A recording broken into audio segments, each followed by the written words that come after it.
Howdy folks, my name's Christian and welcome to Bullish on Farming. Today's October 31st and we just moved our 5 gilts into the first paddock, which also includes our loading pen. We got a port going off tomorrow and I'll talk a little bit about that, but I've gone into detail in previous videos, so please take a look at the video where we talk about loading pigs. Where I just moved these pigs from was actually couple paddocks back, and the plan's to move them in here for another 5 days until the weekend. Today's a Monday and they did really good in here, but we're gonna go for another 5 days to get more impact on the trees and buy us some time before we actually want to forage this paddock for another 3 weeks to finish off our pork program. These girls are in heat right now, and well, she's squealy. And so I walked the girls right through here, carried their feeder, they followed me. Some of them went off over there because look at all that fresh green. They started running and kicking. And then soon enough, I went away for 5 minutes. They were all around their feeders after I dropped some feed and they were in this paddock. So the plan is to keep them in here for a few hours and then I'll come out with some market produce. And when I get the market produce, I'll call them and I'll walk them right through this gate into our loading pen. And once they're all around it, I'll bring their feet a little deeper. And with some sorting boards, I'll very calmly walk out the pigs that I don't want, isolating the pig that I do want, who stays in here. I pop a skid on our fancy dancy door frames here, which is no more than just T-posts and rebar to hold it there. And then on the inside, we have our tensile wiring, which our pigs are trained to. This is actually the pen, our training pen in the spring, before we turn them out to our 6 paddock rotational system.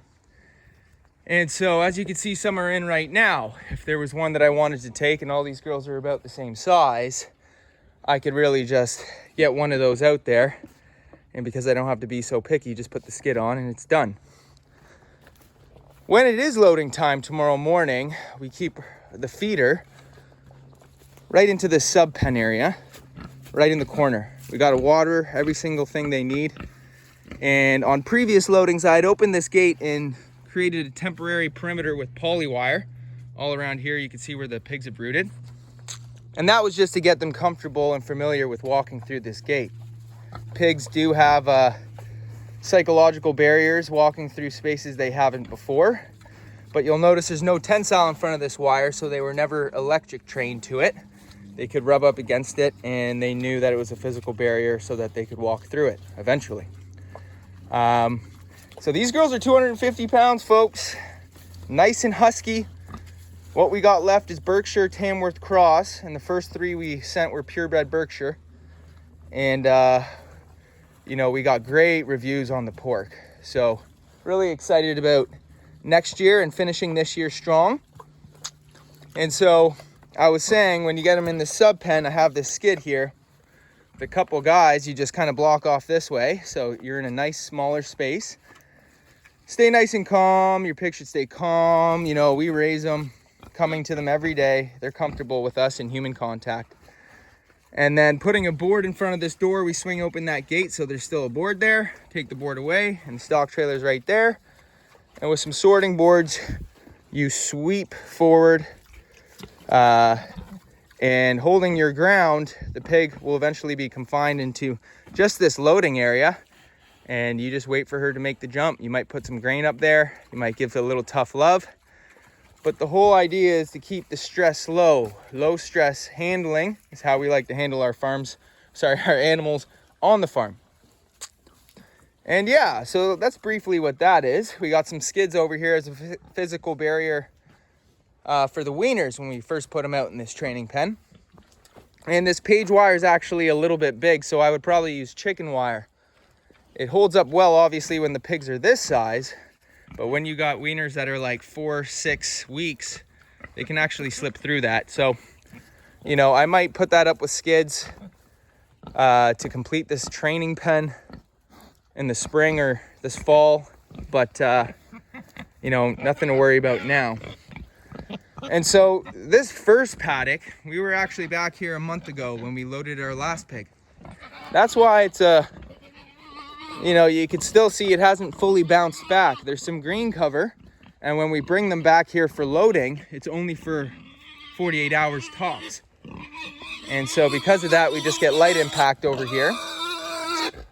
And we could probably finish in this pen if this one starts to fatigue and get exhausted. But we got plenty of good forage in there. And the girls were going at the weeds right away, but I wanted to, I was hoping they'd move along before they got too much into that. I made sure their feeders were nice and empty this morning so they were hungry when I came to move them. And it all worked out well. So no complaints, folks. Everything's going good on the farm. And I think December 1st is the last date that we ship out our pork. And then there will be no pigs on the farm until next year. Although we've talked about keeping one of these gilts as a sow through the winter and breeding her to get our own litter of piglets. And I'll keep you posted on that.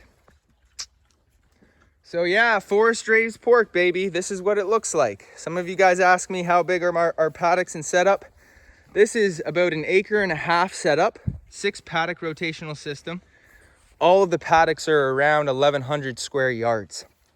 It's not perfect. They're not all perfectly symmetrical, but they work well. And actually the smaller paddocks give us a good kind of comparative paddock size to see the impact that the pigs do on the land. Because the smaller paddocks, you notice the impact much quicker because there's less to work on for the pigs. And so, you know, we ran 8 gilts this year. We could probably bump that up to 10 in here. Then if we want to add another 10, I've mentioned in previous videos, past our perimeter wire, we have a whole another bush section about 1 acre. Could probably run, it's a bit bigger than 1 acre. We could probably run another 8 pigs there. And so, you know, when you're setting up a forest raised setup, what do you want to look out for? The density of trees. We have some paddocks where we've taken down trees and we've noticed that they just didn't bounce back as well. And with 70-day rest periods, the pigs only do 2 laps through this whole rotation the whole summer, starting in May. So 70 days is more than enough if the sun can get to the ground. And although on the second lap, we didn't really expect it to grow in for a third because we don't need a third.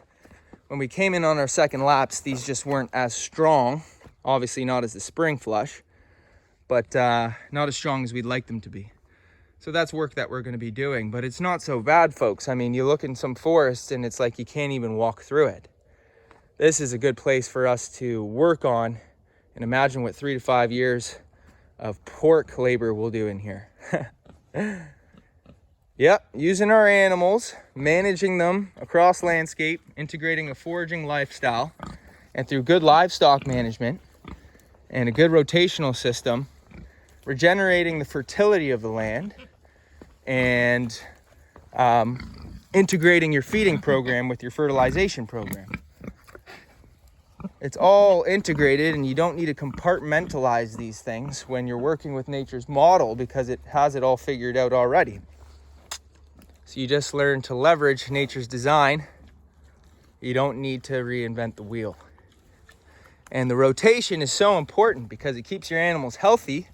It keeps the land recycling everything. So people talk about parasites, worms, these types of worries of hygiene and infections. It doesn't happen when you're managing your rotational program properly. And anyone who's been doing it for a while will tell you that. So yeah, I want to thank you all for stopping by. I really appreciate the support. And those of you who are interested, please comment, subscribe, share, whatever you like.